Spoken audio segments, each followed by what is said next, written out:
Every year on the first foggy night of May, the village of Darnham lit a single candle in the window of one chosen home. No one remembered exactly why it started, and no one dared to question it.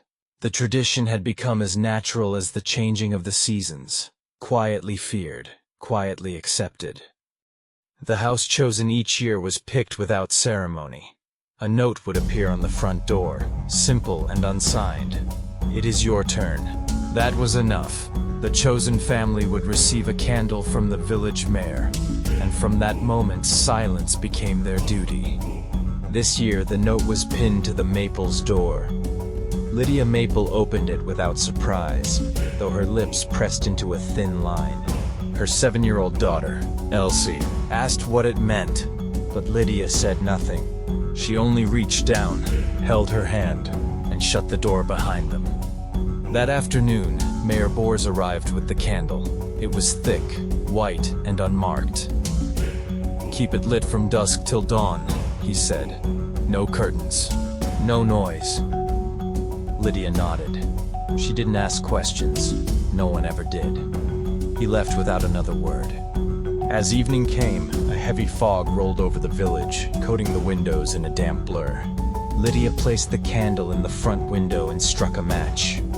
The wick caught with a soft flick and began to burn. She turned off all the lights in the house and gathered Elsie into her arms. They sat in the hallway, in the dark, listening. The candle flickered faintly in the window across the room. The air felt thick. At times, Lydia thought she saw movement in the fog.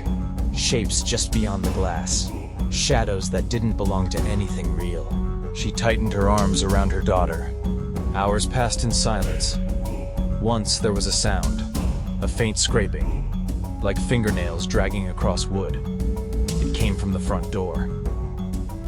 Elsie stirred, but Lydia pressed her hand gently against her mouth and held her close. The scraping stopped. The candle kept burning. Dawn came slowly, with the light filtering through thinning fog. The candle had burned low.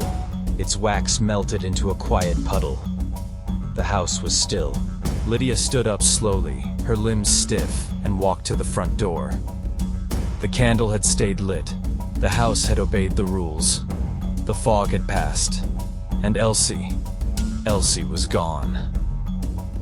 Outside, the village had gathered. That, too, was part of the tradition. Neighbors watched in silence as Lydia stepped out.